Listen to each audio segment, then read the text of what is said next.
What is going on, everyone? Welcome to episode 4 of the Two Guys Watching Football podcast. I'm your co-host, Cole Jackson. Cole host, I guess I'll start calling myself.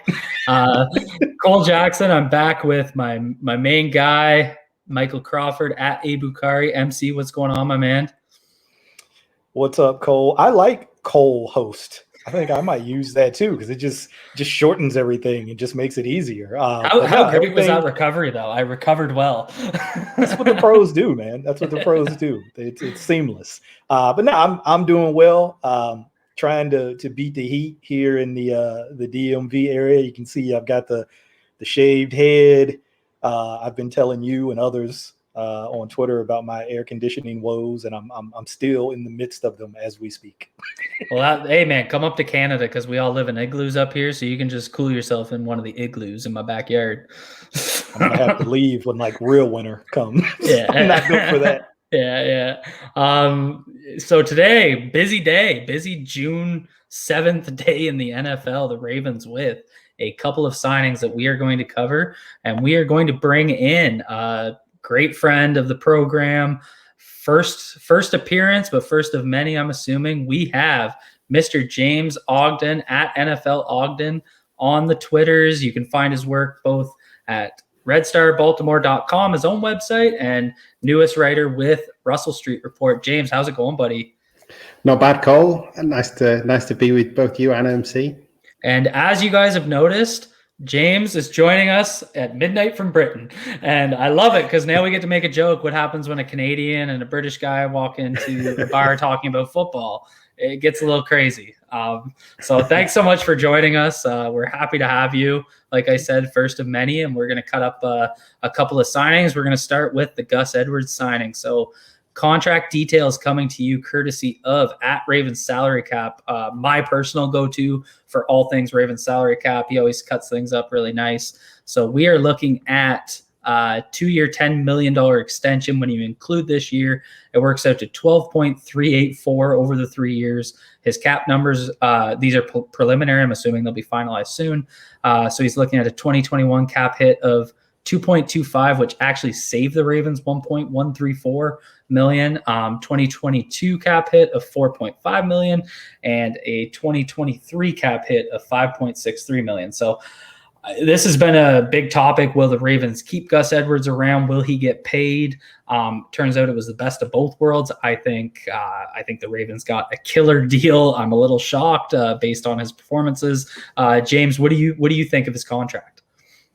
I just think it's a great contract for the Ravens. You know, I think I put out on Twitter. You know, you look at some sort of comparable deals. You know, Jamal Williams with Detroit signed a $7.5 million 2-year contract. Like when you look at the life of the deal for Gus, that's pretty comparable. And to be honest, I think Gus is a better player and he's a better fit in our scheme. So I just think it's a no-brainer, really. I think that the overarching feeling for me is just that this is a kid who came in as an undrafted free agent and really worked hard and has got better, which I'm sure we'll talk about. But, you know, is a guy who puts his body on the line week in, week out, and we're paying him. I kind of like that. Yeah, absolutely. It's a great story. I always love these undrafted free agents, especially, you know, a guy that came out of Miami. I think he worked in a bit of a committee with Duke Johnson, if I remember, early in his college career with the Hurricanes. But he's kind of always been in that situation, and it really seems like such a great fit where he worked with Mark Ingram. Now he's working with J.K. Dobbins. And I will give a quick shout out to Mark Ingram. I think he really, as a veteran leader, he set that tone in the Ravens running back room where, you know, it really seems like one of those things where, you know, some of the parts are greater than the individual pieces, right? So it's really starting to play out that way. You know, guys should get paid. We support guys getting paid, but it does seem like we keep getting some pretty good team-friendly deals. MC, what do you got on this one, man? Well, you know, anytime we get into cap or contracts, I'm way out of my depth. So I defer to people like you and James and Brian. And by all accounts, it's a good deal for the Ravens. And so that's good enough for me.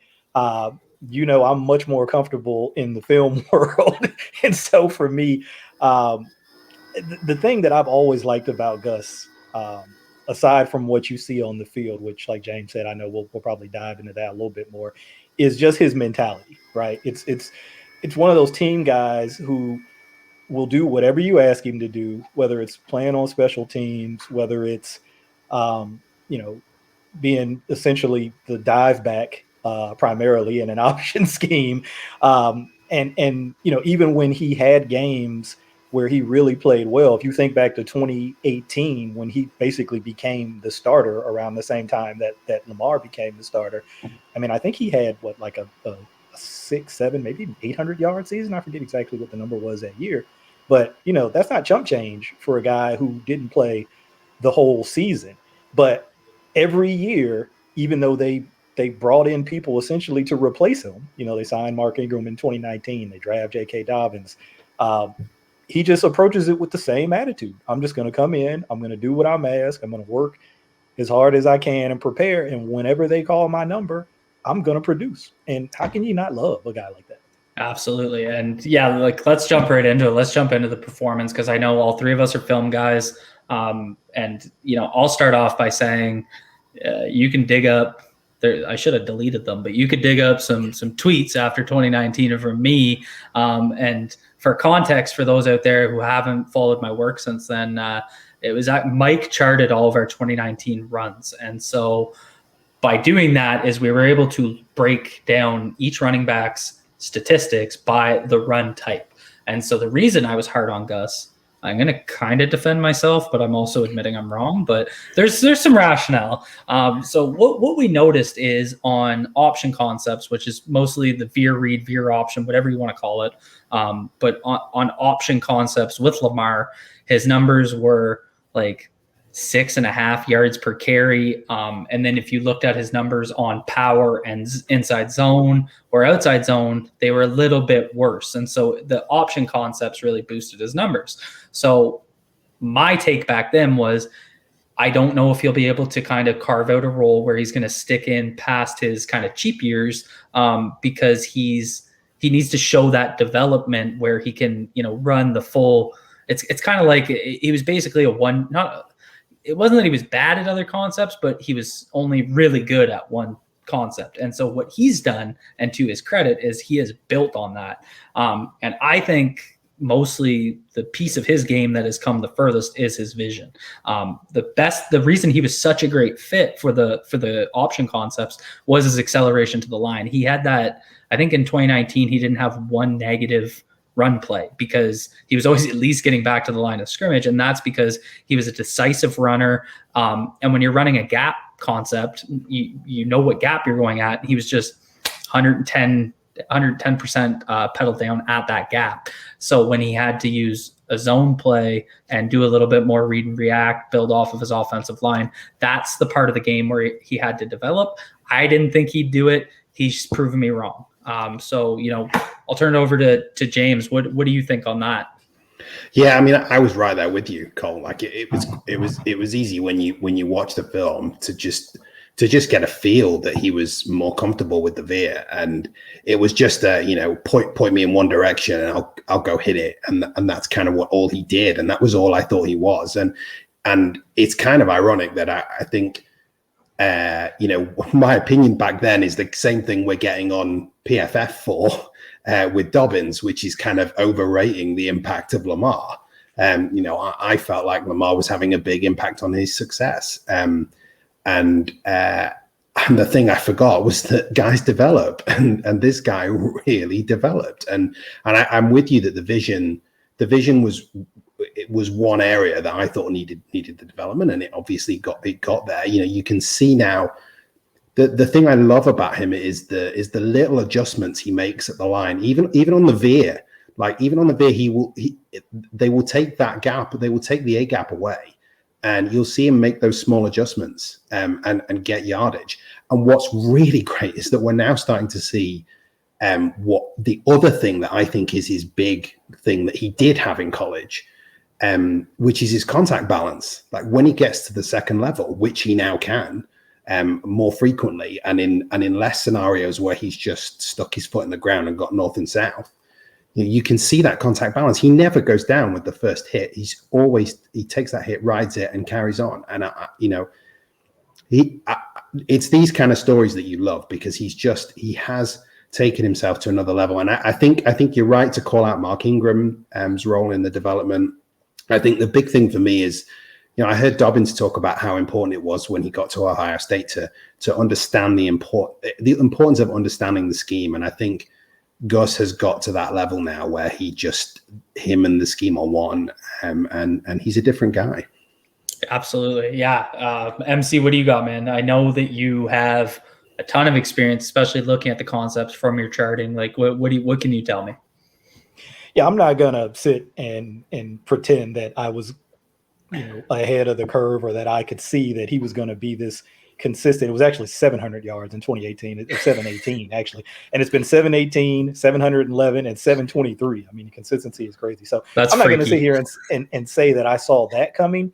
But I think even going back to 2018, when you looked at the film and you looked at the concepts, and James kind of touched on this, you could see flashes of the vision with the micro adjustments he would make at the line, or even when he got into the second level. You're thinking about a guy who's 230, 240 pounds, and you're thinking, okay, this guy's straight line. He's not going to really have much wiggle. He's not going to try to make people miss. He's just going to lower his shoulders, get behind his pads, and run people over. And he certainly could do that. But it's almost like I had to come up with a different adjective other than wiggle, because it might not be, you might be thinking about guys who have like these extreme jump cuts from one side to the other, this big lateral movement. He doesn't have that. It's very micro, a shifty little cut here, a little slide there. And it's just enough to run through contact, to slide, have a tackle slide off of him, or even to make a guy whiff, which he's done, a couple of times. But I think you could see those flashes early on, and you could say, all right, he's got a little bit more shiftiness to his game than you think. And then the vision part, you really started to see it more in 2019, and the understanding of the concepts like you talked about, because you could see him sort of take the right aiming point, or not right, but the aiming point, sort of typical aiming point as it's coached in these concepts. And then you could start to see him hit other parts of the run, right? So I've got an example in my head. I'm thinking about power, when they would run power, which is essentially an off tackle play, right? In a lot of ways. I mean, it can kind of hit in different places, but essentially the aiming point is, kind of outside that tackle as the guard is pulling around. And so what really caught my eye in 2019 was when he started to hit the backside of that. He started to hit like backside A, backside B, and he saw it. It wasn't like he was doing it out of necessity because he had to avoid somebody, and that's just where, the avoidance took him. He was intentionally making that play because he's like, look, I know if I can set these linebackers up front side and we get things blocked up on the backside the way they should be, I'm going to have a lane there that nobody's going to be in, because they're not expecting you to be in that lane. So that's what really took me to that sort of place where I was like, okay, there's more to this guy than meets the eye. I think that's a great example, and it reminds me of the conversation Denard and I had last week about linebacker keys, because linebackers are trained to read the guards, or the guards are the centers, but they're reading the offensive line, right? So when team see us run power on tape, and then they're reading the guard and they see that pull coming, they're setting up to attack that gap. They're going to think it's coming off tackle. Gus's ability to kind of use kind of their keys against them to cut that backside as they're flowing to the gap. I think that's the beauty of that type of play, and that's going to come with experience, but he deserves so much credit for the development. And I think he's done a little bit of everything. He can run gap. He can run zone. He got his career high in targets this year with 13 targets, 9 catches. I mean, he's just expanding his game, and from what, and I was there too, so I'll put my hand up and say it as what many thought was kind of a one-dimensional running back into a multi-dimensional running back. And he probably always was that in his mind for sure, and maybe even the Ravens saw it too. But now we're all seeing, right, as it's developed over these couple of years. And I think it just gives, I don't know, when you look at the combination of his skill set with J.K. Dobbins, it is such a great mix. It's the perfect thunder and lightning where you get, and not just that, because usually you would think, I'm trying to think of like a classic pairing of like think of the USC days with Reggie Bush and Lendale White, where it would be, Reggie Bush running these crazy sweeps and then White running dives. But the beauty of Dobbins and Gus is they have two different running styles, but they can run the whole suite of plays. And so that expansion of his game where, the defense can no longer be like, all right, let's focus on the read. We know that's what he does best. Now they have to worry about everything, and they have to worry about everything with Dobbins too.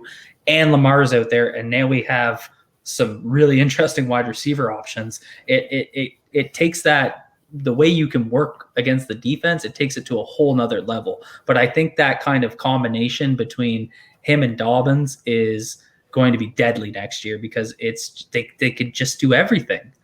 So James, what do you think of the combo?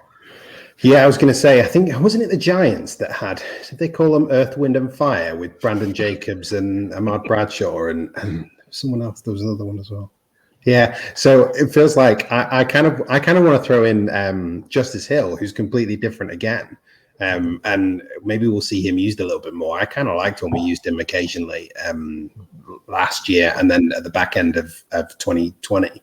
So I'd be interested to see if we bring him in too. But I'm totally with you on Dobbins and Edwards. Just it's why it's probably unfair to kind of characterize. Like I saw when Schefter put out the tweet, you could read through the replies and there was loads of overpay for a backup. And he's not a backup. Like, this is not what this is. This is the heaviest run team in the NFL, securing their future with a second great running back to add to our highly drafted guy who will undoubtedly continue to develop. And the fact that they complement each other so well just adds to that.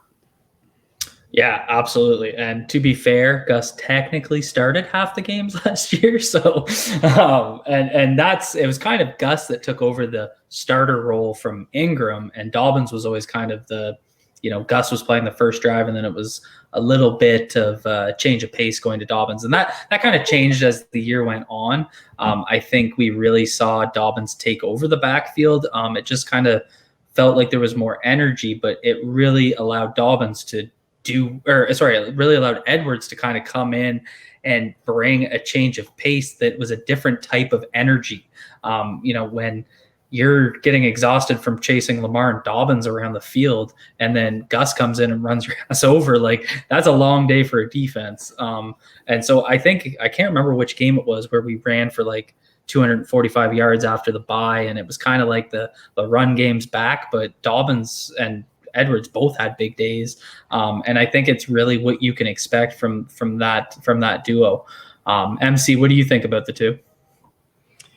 Yeah, I just want to piggyback on what James says about Justice Hill. Don't forget about Justice. We don't know what his role, the size of his role is going to be, but when he gets his opportunities, he tends to flash a little bit, and played his butt off on special teams last year. I mean, had a couple of penalties, but they weren't effort penalties. Right. It might have been a little bit about technique or whatever, but he's going 100 miles an hour out there as a gunner. So, that always has a soft spot in my heart with special teams guys. But yeah, no, with just focusing on JK and Gus, you've got these high performance vehicles, right? You've got like a sports car, you've got like a power car, and then you've got Lamar, just like a prototype, right? That's not even out on the market for everybody to have. That's like still in development, and we're just going to give you a little glimpse of it. You just haven't seen anything like that before. So you've got these complementary pieces, and you hear the Ravens coaching staff, particularly John Harbaugh, talk about complementary football all the time, winning football all the time. Now he's thinking more broadly than just the running game. He's thinking offense, defense, and special teams, but the running game is like a microcosm, because you have different styles that complement one another, and everybody has something different, something a little bit unique that they bring to the table, and it just makes the whole thing go. I mean, we've been watching it for 2.5 years now, and there may be people who are even a little bit older than me at 46 can think back to sometimes I've seen more dominant running games than this, but in our lifetimes, folks younger than me, this is it, man. This has been one of the most dominant running games we've seen in recent memory. Well, and I remember I kept comparing last year to, the three-headed monster that we had in 2008, 2009, when it was McGahee, Ray Rice, and LaRon McClain. And it's kind of a similar setup where Ray Rice, as a young player, was kind of like the third down pass catching back. He hadn't really taken those full steps into the every down running back. So that's kind of like Justice Hill's role. And then Willis McGahee was kind of like your speedier, kind of can do everything, but he's more speedy. McGahee had a little bit more torque to him than I think Dobbins does, but Dobbins is ironically a little bit more like Rice, but we'll stick with my example for now. And then LaRon McClain was, the big hammer like Gus. So, not the exact same type players, obviously. I think our guys all three guys are a little bit more versatile than those three, but it's the same kind of three-headed monster approach that you could end up seeing.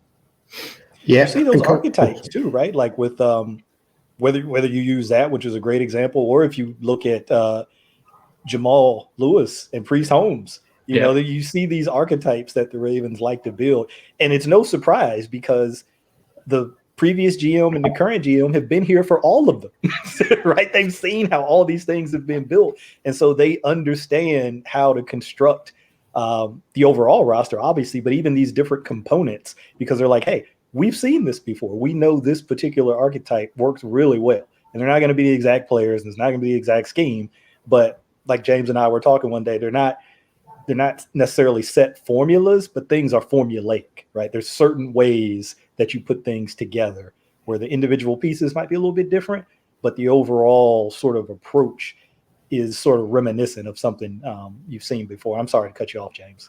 No, it's all right. You don't need to worry about cutting me off. Everything you say is smart, MC, so it's fine. Thank you, sir. Thank you. No, I was going to say there's this malaise as well about running backs and the value. Like the devaluers especially think you can get running backs everywhere because we've been spoiled. We've been so spoiled with running backs over the years. People always think I started supporting the Ravens because I could easily have Jay Ogden on the back of my jersey, but actually Jamal Lewis was my first favorite player. Jamal was phenomenal, and when you look back at our history of running backs, it's been great, but it isn't the same for other teams. You look at the Super Bowl champions. They drafted Ronald Jones, and that was he's been fine, but that's about it. You bring in Leonard Fournette, and he was fine too, and he was great in the playoffs. But you do not find running backs don't grow on trees, especially ones that are as good as the two we now have at the top of the depth chart, and also that fit what we do so well. I think that's bang on, and I love the deal. I think when you factor in the value for money, like this is such a no-brainer, and it's really a win-win because Gus is going to get a couple more years where we're kind of getting him on the cheap, but he's going to get his opportunities. He's going to put up his numbers, probably 720 yards, and then he's going to have a chance to get more money, in a couple of years. And, that's where they're going to be facing a tough decision because I think we have them together for 3 more years. Yeah, 3 more years. And then him and Dobbins will be due at the same time for a new contract. And so that's where, they'll be looking at a decision. Kind of reminds you of when they had to decide not comparing anyone to Ray Lewis, but when they had to decide between Ray and Bart Scott, where you have kind of 2 guys at the same position up for contracts in the same year. So, that's going to be an interesting decision, but it is great to get the continuity. And we're going to switch gears a little bit to where we're getting some more continuity, and that's on the offensive line. The Ravens kind of made, I would say it's a shock. I was shocked when I saw it. I had to read it a couple times. But we brought in offensive tackle Jajuan James, recently released from the Denver Broncos, someone that the Broncos fans are probably looking at as a bust of a free agent. Not necessarily by any fault of his own, went through the injuries. But the Ravens brought him in. I got Jeff Zrebiek's tweet up here. So I'm going to try and get this down right. But basically, he signed to a 2-year, $9 million deal, which at first I was like, oh, that's kind of rich given he's probably not going to play this year. But he broke it down. You guys can go find the tweet on his feed, but he's looking at a cap hit of just $250K this year. And that's only if he's activated off the NFI, which he probably won't be. And then he has a cap hit of 3.25 next year and the possibility to earn $5 million more in incentives. And so that's the key piece to this, because I think everyone was kind of like, oh, we're spending all this money on a offensive tackle. Well, I wouldn't say we're spending all of this money, because that's not that much money. So it's kind of the same thing as Gus. It looks like we got a killer deal. I'm going to turn it over to you, James. I know you looked into his injury history. Can you kind of just walk us through the whole gambit? His injury history is kind of funny, because he went from, I wish I was making this up, but this is starting in 2014 down to 2019, 16 games, 7 games, 16 games, 8 games, 15 games, 3 games. So he's kind of one season he's playing all, next season he's taking some off. So luckily 2022, when he comes back, he owes us 16 games based on the trend. But James, why don't you walk us through the injury history? Yeah, he's due in 2022. It's great timing. The thing, so I'm going through the scouting academy at the moment, and Mike will know, like context is all important. And so the first thing that's really important to talk about with Jajuan James and his injury history is the kid broke the starting record at Tennessee. He started 49 games, all 49 games of his college career he started and played. So he wasn't an injury guy. Like, he wasn't a guy that you were looking at. He was probably the least guy you were looking at for it to be worried about injuries coming into the league. He was incredibly durable, and then he goes and goes on this run, like you said, Cole, where he did play all 16 games his rookie year. Then he got a toe in 2015 and only played 7 games. Comes back and plays 16 again. Then in 2017, it's a hamstring, and he only plays 8 games that season. Then he misses 1 game in 2018 with his knee. And then obviously just 63 snaps in 2019 for the Broncos. And that was a knee. It was mysterious. The Broncos didn't say what his knee injury was at the time. And that only sort of in hindsight did we find out from him that he tore some of his ligaments in his knee. He tried to play through it while the scar tissue was still healing, and gets rolled up on again. And tears part of the meniscus, and then tries to come back again later in the season. So the kid, I think when you combine his history at Tennessee with what he tried to do for the Broncos, I don't think it will have been lost on him that he was the record contract for a right tackle at the time he signed the contract with the Broncos. I don't think that will have been lost on him. And the kid tried to play through it, and he couldn't. Yeah. Sorry, go ahead. Finish. No, go ahead, Cole.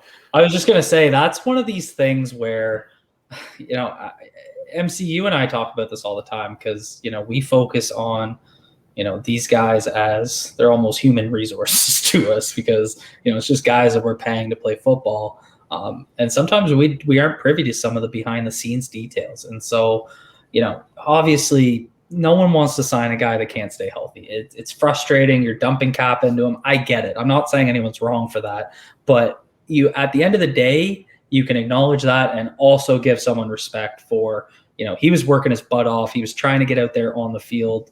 And like you said, it's not lost on him that he probably signed that contract. He wanted to be out there. And, we're going to get into the tape here in a little bit, because MC and I were able to watch all 66 snaps earlier today to kind of go through them. And I know, James, you watched some too, but, we watched the injuries because you could see them on Game Pass, and, they were freak accidents, both times rolled up on.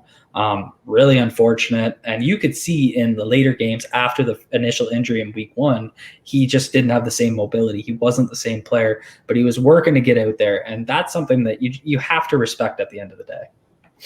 Yeah, and I think it's interesting. It'll be interesting to see him play without expectations when he comes in, because the kid has played with expectations his whole career. People will forget, but when he was drafted, he was drafted way earlier than people thought he was going to be drafted. Coming in, he was a 3rd, 4th round pick, and then he was one of these risers. And I think he went in the middle of the 1st round to Miami. And I think he went before more heralded guys like Quanjo. People remember Cyrus Quanjo out of Alabama. So he played with some expectations in Miami, and then obviously again in Denver. And I think it's important to look at the whole player. And this could be the end. Like, for him, he could be at a point where there's just too many injuries and it's over. But in that case, we haven't taken that much of a risk in terms of money wise. And if that is the case, then, that's terrible. But it's also not a great risk for the Ravens to have taken. MC, you made a great point earlier about his, his maybe concern about continuing his rehab, given that the Broncos wanted him to keep playing, and that might have been a reason for him working out at a different facility than when he got injured this time with the Achilles. Yeah, there could be some trust issues there for sure. Who knows everything that kind of goes into that backstory. But I think you guys are both kind of making the overarching point that these are human beings. Like Cole said, we almost think about these guys like machines. And obviously they're amazing physical athletes, and the things that they can do on a football field are, the top of the top in terms of people in the world who can do what they do in their chosen profession. But they're still people at the end of the day. And so, they're going to have relationships just like any other person. And sometimes those relationships can spoil, right? Things can happen in those relationships and they go bad. But I did not know about the 49 consecutive games at Tennessee. I mean, I knew he played at Tennessee, but I didn't know he'd played in that many games. I mean, that is nothing to sneeze at in the SEC. So that's the other part of these guys being human. When people talk about injuries and they look at people who've had, sort of a lot of bad luck with injuries and say, oh, he's injury prone, he can't stay healthy. Like, it's something that they're choosing to do. Right. They're choosing to be injured. And this is not the case at all. So people throw these labels on these guys, and I get it. They happen. It is what it is. The business side of the NFL makes that more apparent than anything else, because to James's point, if he's not able to kind of get over injury and get back to health, there is a monetary investment that has to be thought about. And then what are you going to do moving forward at that point? So I get it. I get there's elements to this that can dehumanize the conversation, but I always try to remind myself, these are people, okay? And you got to keep that in mind. And this guy has an impressive pedigree, man. I did not know. 5-star guy coming out of high school, like you said, all those consecutive starts at Tennessee, 19th overall pick of the first round back in 2014. So I mean, the pedigree's all there. We're probably going to get into what we saw on tape a little bit now. But for me, I'm like, look, if he can get healthy, and I know I'm putting that if, and people will say, yeah, it's a big if. I don't know what size if it is. It's an if, right? Because it hasn't happened yet. So we do have to wait and see if it's going to happen. But if it can happen, you got to be pretty happy about what you got yourself here. I mean, this guy has been a quality starting right tackle in this league. And, if you can pick that guy up for the investment that they've sort of arranged at this point, and the terms are very important. You guys talked about that. You can look at the overall numbers and say, it's too much, but you got to look at the terms. I don't see how you could be unhappy with this if, again, like I said, he can have better luck with injuries. Yeah, and I think that's bang on. When I saw the cap hits, which is really all that matters, I don't care how much they get paid. I just care what the cap hit is, because it influences other players the Ravens can then sign. 3.5 or 2.5 million, 3.5 million, whatever it is, that's not that much for this type of reward. And I think the fact that we could go into 2022 with Villanueva, Stanley, and James, it may seem like an overinvestment, but we would have thought very differently about what that overinvestment was last year. Ronnie Stanley has had issues staying healthy. I don't think Villanueva's missed much time, but he's getting older and he could miss time. And James could outright beat Villanueva in 2022 if he returns to form for that right tackle spot. And then at worst, you have Villanueva as your backup swing tackle. I feel confident in that. You got two reasonably priced guys. Yeah, you may have one guy on the bench that's making a decent, chunk of change, but at least we have that depth in place, and I'll take that over DJ Fluker at right tackle. No disrespect to DJ Fluker, but he just wasn't my right tackle, as we all know. But I want to shift gears. I want to get into the film. Yeah, I know we're not supposed to be mean, but I had to throw. No, you're not being mean. You're not being mean. That's not why I'm laughing. The reason I was laughing, just because you mentioned Fluker, made me think back to last season. Then after Ronnie gets hurt, kind of the domino effect Yeah. trying to move guys around. And it's funny how these pendulum swings, right, in the fan base.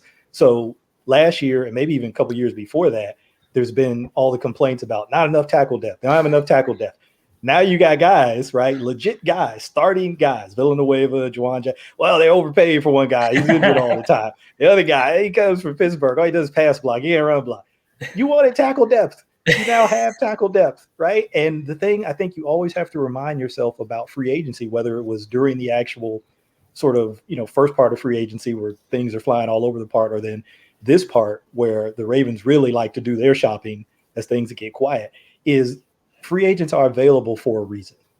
There's a reason that guys are available. If you're looking for the perfect player, you're not going to find him, right? In this part of the free agency period, there's going to be some reason why that player is available. It could be injuries, could be off the field concerns. It could be not necessarily on the field. It could be performance, but when I'm in the building concerns, maybe there's things in terms of coachability or preparedness. There's going to be some reason why those players are available. So now the team has tried to address that tackle depth issue, and you get some complaints now about how they've tried to address it.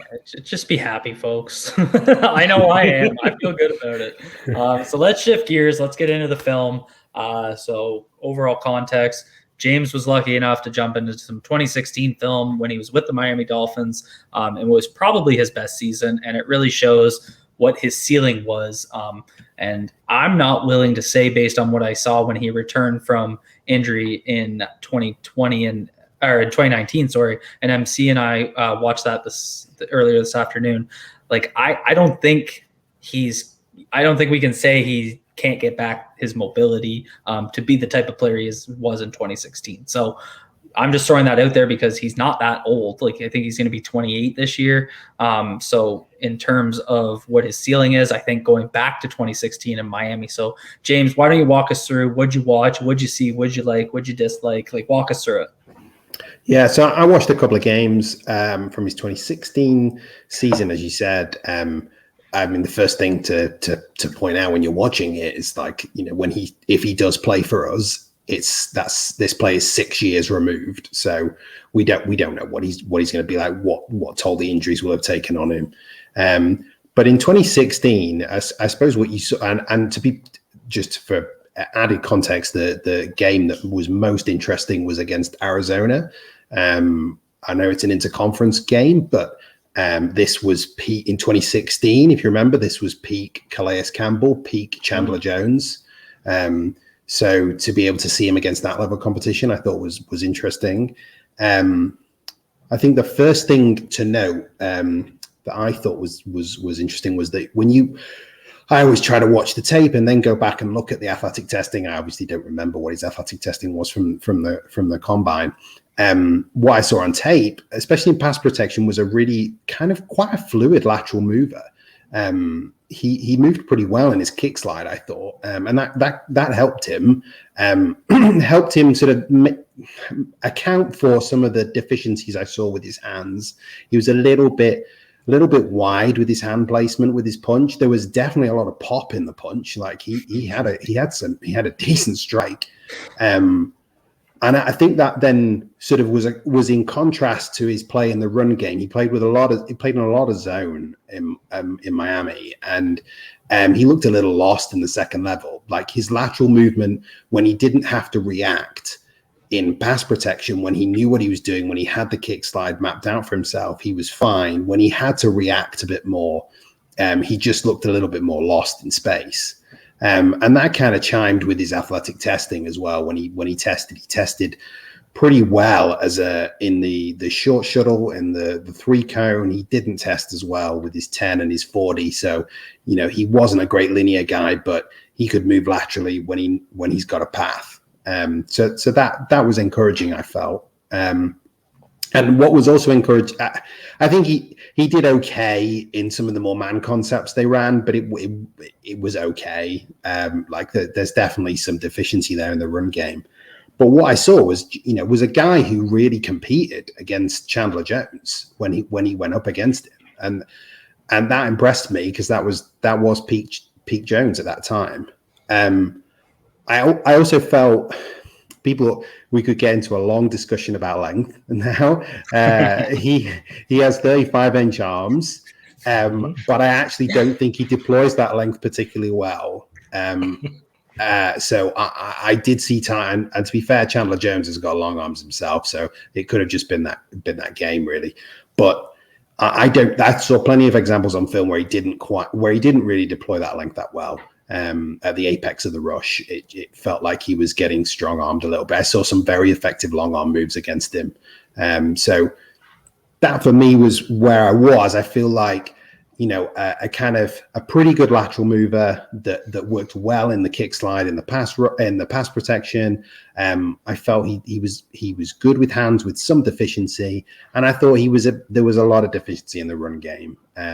But something that we haven't really seen him run much in a man scheme, so we may see something different, especially with the pop that you saw in his strike. Like that was really impressive, I thought.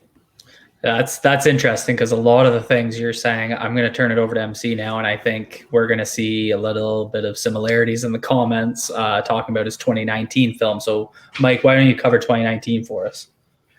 Yeah, we watched those 3 games. It was week 1 versus the Raiders. I think it was week 8 versus the Colts, and week 14 versus the Texans. Didn't play many snaps in any of those games. Played a half in the first half in that week 14 Texans game. 20 or so snaps against the Colts, and only 10, I think, in that week 1 game. Obviously, he suffered the initial injury there. But I'll start with the pass pro. You can see that he's comfortable as a pass protector. To James's point, he just looks natural in pass pro, moves well in terms of his feet. Cole and I talked about this one specific thing. I don't know why it means so much to me. I told Cole it's probably because I just don't see it that often, but guys who are very comfortable in their set and know where they want to go, right? I see so many guys who just kick and just continue to kick. They never stop kicking, right? They never get set. They never get to a point where you could see James do that. He would get to his spot. He knew where he wanted to be, and he had a plan when he got there, right, for what he wanted to do. Now, to James' point, I think that I didn't watch any 2016, so I don't have that reference. But what I saw in terms of hand usage was not bad, but you could still see some of those flashes where, okay, he probably knew what he wanted to do when he got to the point. But then if he was presented with something that maybe he didn't expect, he might have not been entirely, prepared with a tool in his box for, okay, well, how do I counter that? I wanted to do this, and then I thought I was going to get X response, but I got Y response. What do I, what do I do there? But what we saw, and Cole makes this point all the time, is that when you talk about long arms in a vacuum, it doesn't really tell you anything. But in specific contexts, particularly margin for error, which is what Cole always talks about, it allows you to have that greater margin for error, right? Because we saw a couple of specific rushes where the rusher made that first meaningful contact. They got that hand inside first, but because Jajuan had the arm length advantage, he was able to still get his arms on that player. Usually that doesn't happen. First meaningful contact typically wins. But he was able to kind of counteract the fact that he didn't necessarily get that first strike because of that arm length that he had. And so you could tell that he's probably worked on that hand usage and hand, because Cole, I know will chime in, but when we saw him punch in pass pro, he didn't look like he was super wide. Looks like he was keeping his hands inside pretty consistently. And he had some nice independent. There was one set in particular, I remember, I think it was against the Raiders. I don't remember, but very patient with that outside hand, right? Because a lot of times that's what rushers are trying to target. They want you to shoot that outside hand so they can chop it or rip it or do something to it. And he's kind of got it there. It wasn't quite a ghost hand, but he's kind of just hanging it back there. When the rushers hit that third or fourth step, they're expecting to see it. He's just holding on. He pulls it back, and the rusher's like, I can't wait anymore. He makes his move, and then back. He just stabs him and counters, right there. So I love to see that kind of patience. I love to see that kind of confidence in guys when they take those pass sets. Like, hey, I don't have to rush, right? I can be very patient in this, because as soon as I can get you to show your hand, I can counter and I'm ready, and I can shut your rush down. So I like seeing that. I agree with you say with the points that you made too about the run game. Probably the area where he's not as strong, right? I think he's definitely stronger in pass pro, and we saw a lot of zone runs in the games that we watched too.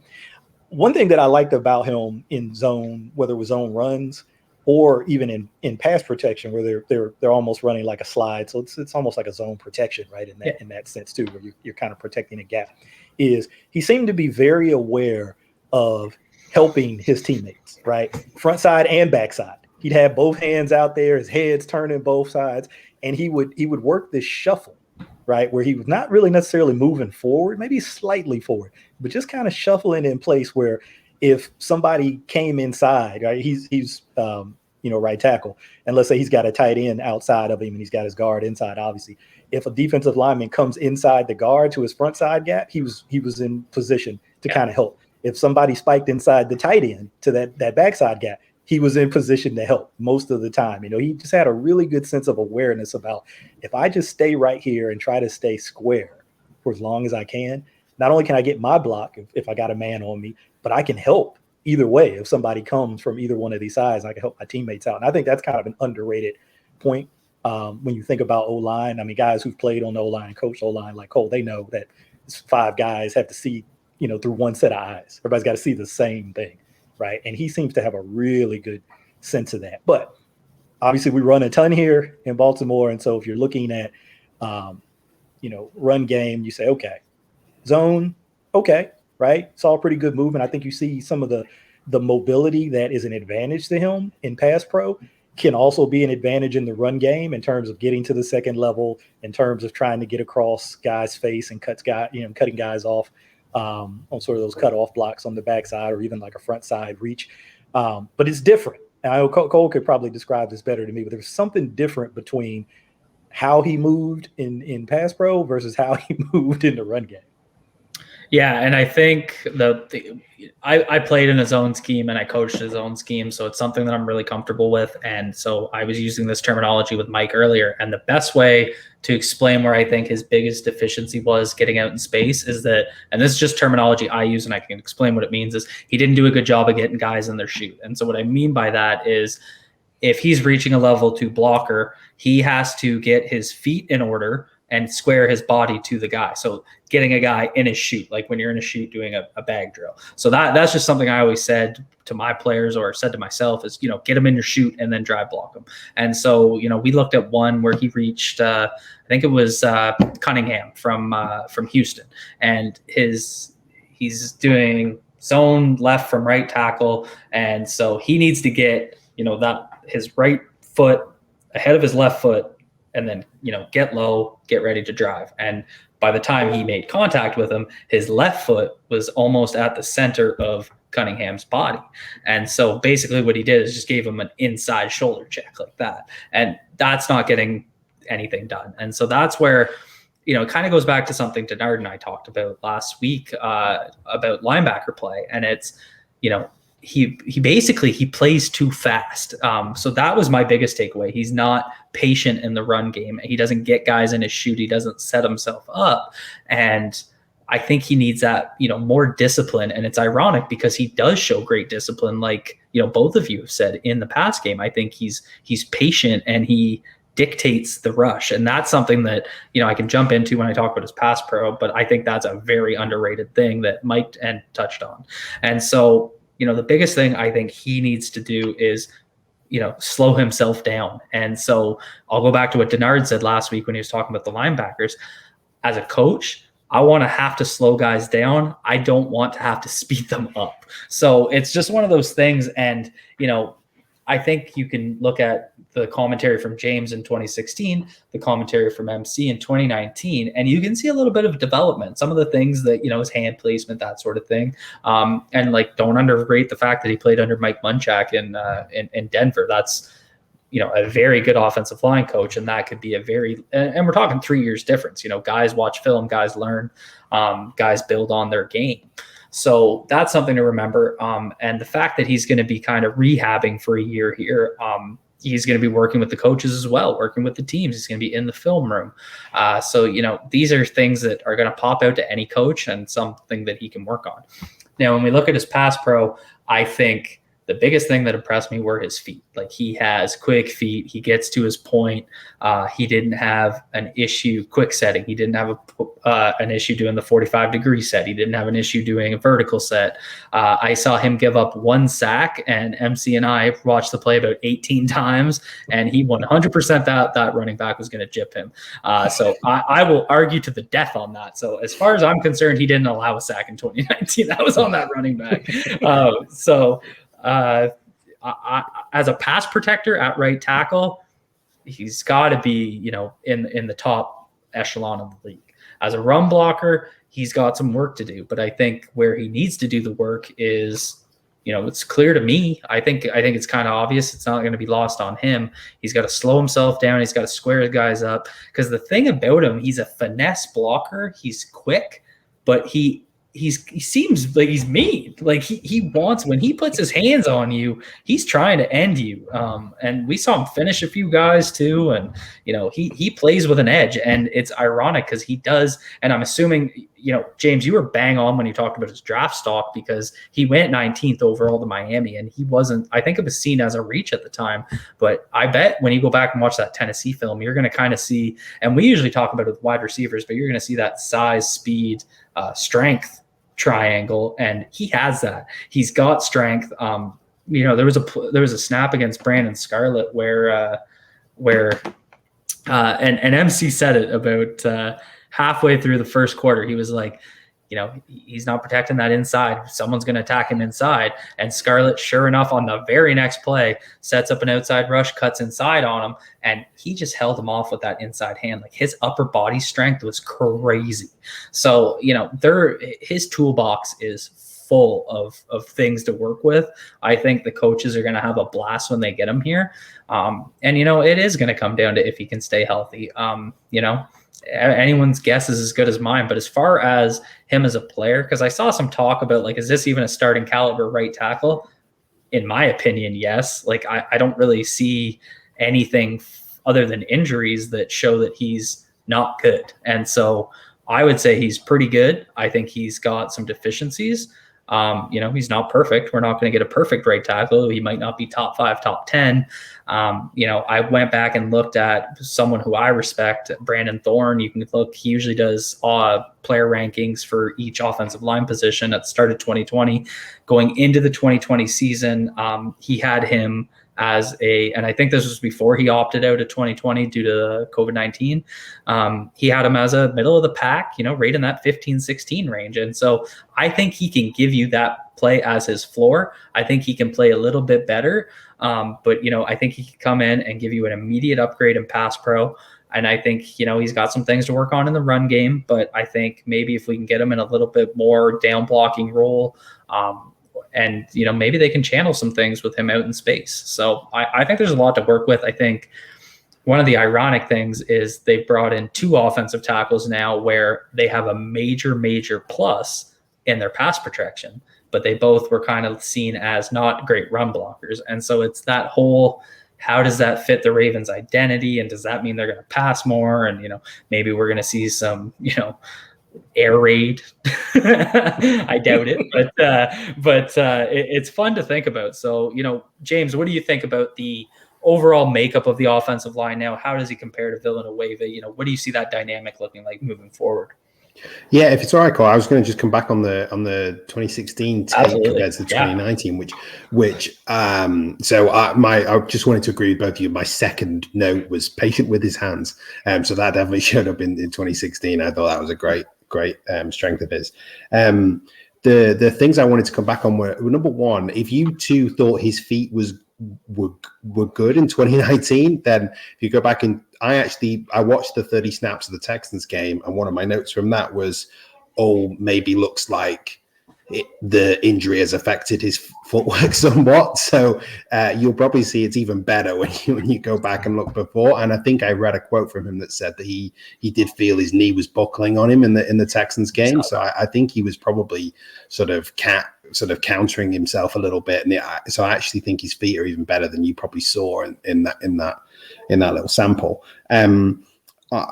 And the other thing I wanted to come on was the getting guys in his shoe, which was a great way of describing it, Cole. And I think it's a big thing for him was some of the stuff you did see in Miami was when you got him in short areas, when you got him on the move in short areas where he was taking 2-3 steps and then hitting a guy.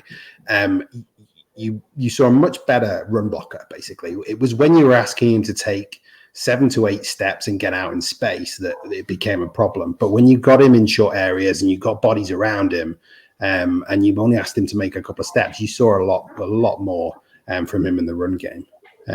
Yeah. And I think we saw some of that too when we were trying to find. I think we saw 5, maybe 6 gap blocks where they ran with the Broncos. Yeah, so there wasn't a ton of them. They were heavy zone. And I remember seeing a little bit of this with Ben Cleveland. I really think you could see it probably with a lot of players when they have to execute that down block. Sometimes they kind of just drop their eyes and they just go a little bit too fast and a little bit too far, right?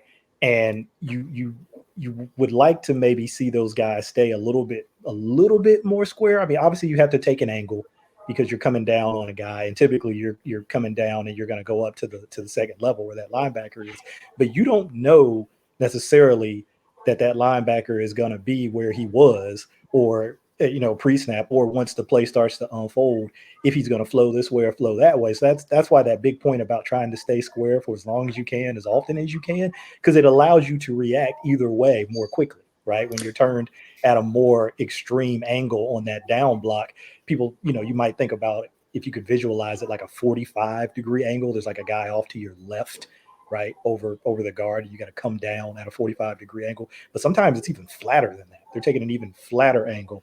And then you think about that linebacker maybe scraping over the top back to your right. You're not going to be able to turn and get that guy in a lot of instances. Number one, he's probably more athletic than you. And then number two, just the physiology of it. I mean, where you've put yourself at in physiology. So the body part of it, but also the physics part of it as well. Trying to change that angle and get that guy. I like the shoot analogy though, because I like visuals, and it reminds me of, I'd love to give this coach credit because he said on Twitter probably in the last week or two, it was just a great visual. And it was about when you're climbing to the second level and blocking a player on the second level, surround him with your feet, is what he said. I was like, man, that is like a perfect visual, because that's just like the shoot thing. If you can picture it, this guy's in your cylinder and your feet are outside his feet, right? So if you have your feet outside his feet, you're probably square, right? Or if you return to a slight angle, you're still in a position where you can cover him up. And so I think those are great visuals.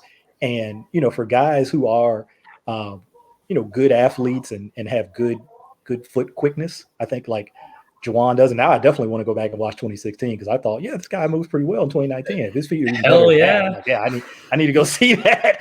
But when you see guys with that kind of mobility in pass pro, I think sometimes you do see that in the run game where it just gets a little too fast, right? It's just sped up a little too fast. And I was telling Cole about this Jim McNally clinic I watched recently. It was the 2020 Cool clinic, the offensive line clinic that they do every year. He went for 3 hours, which is wild. It was a 3-hour clinic, which is like unheard of.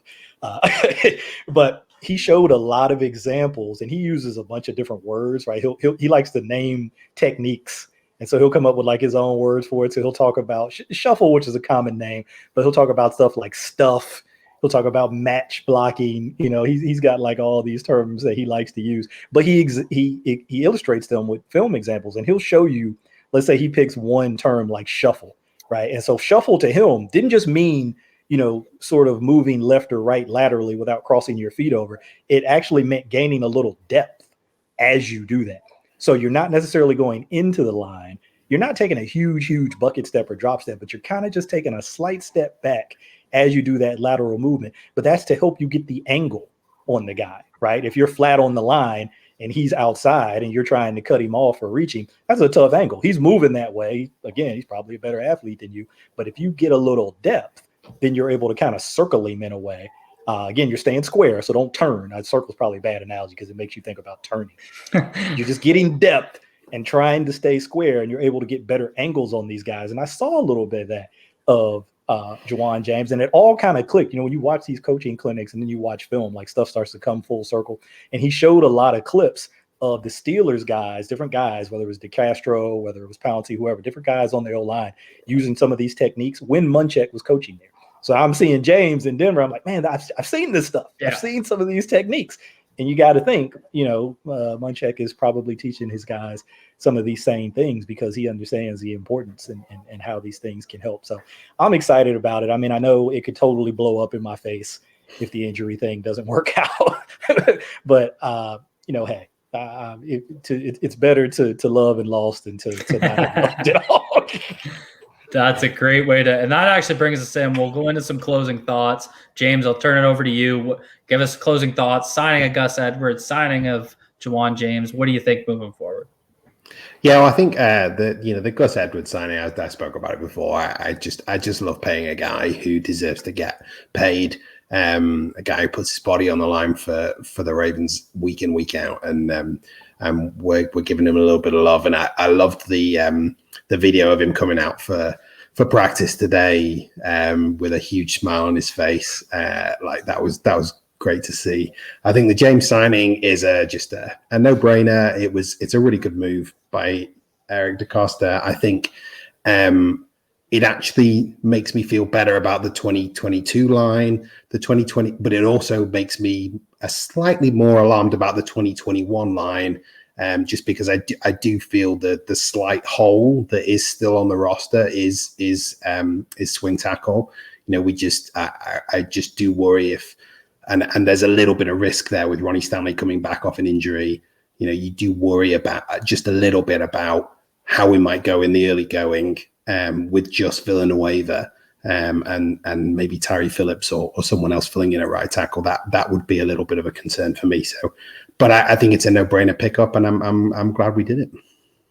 Yeah, I completely agree. MC, any closing thoughts from you?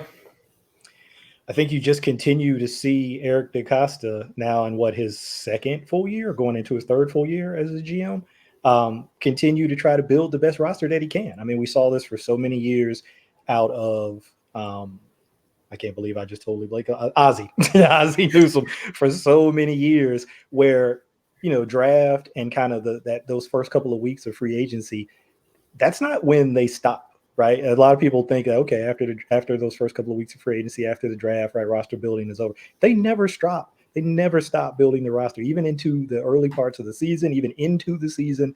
They're always trying to improve this roster. And I think he's really just done a very good job over it these last couple of years, where when he's had to fill or where he's had to build depth where he thought he didn't have depth.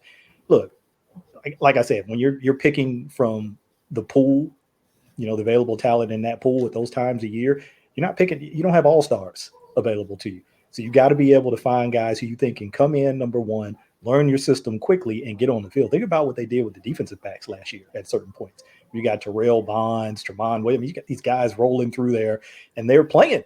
They're coming in 1 week and they're playing in the games. So, I think they do a great job. Kudos to their pro personnel department too for, having a list, of guys when they need to go there. So I'm excited about it. I think there still could be other moves yet to be made. So I'm going to hold my concern about tackle because I'm like, you know what? He's probably not done. No, and I think it's funny. James kind of hit on it. It's kind of like people see this year as an underinvestment at offensive tackle, but then next year's an overinvestment. Whereas I think they really future-proof themselves well in 2022 at the offensive tackle position. And even if we get everyone out there healthy, at worst, you have a fantastic relationship, fantastic competition at right tackle, where you pick the best guy and then you get the best five out there. And then at the same time, on the other hand, you also have great depth. And so 2022 is going to be great. 2021 is going to be a concern. Right now it is Tyree Phillips as the backup swing tackle. And, I do believe in Phillips being able to develop. I think he has showed some, especially on his college tape where he could develop, but if he ends up in there at left tackle for an extended period of time, I'll be a little worried. I'm not going to hide behind that. As for Gus Edwards, like I said, he shut my mouth quick. He shut it often. I've really grown to, just love him as a player. He seems like a great person, the kind of guy I want on the roster. I love the timeshare. I like how both guys operate well in a timeshare. It just really excites me what they can do with that backfield now. All three guys that can I can put in any snap and feel pretty confident that they can break a big play. And that's big for me, especially working with Lamar Jackson when we need that run game to pop off sometimes. So, that's all we have for you guys today. James, thank you so much for joining us and the wee hours of, the UK night. We're very appreciative. I know we're going to have you back, so it's not a goodbye. It's a see you soon, my man. But thank you for joining us. MC, my man, thank you again. And that's it for us. So be good to each other. Be good to yourselves. Peace out, everyone.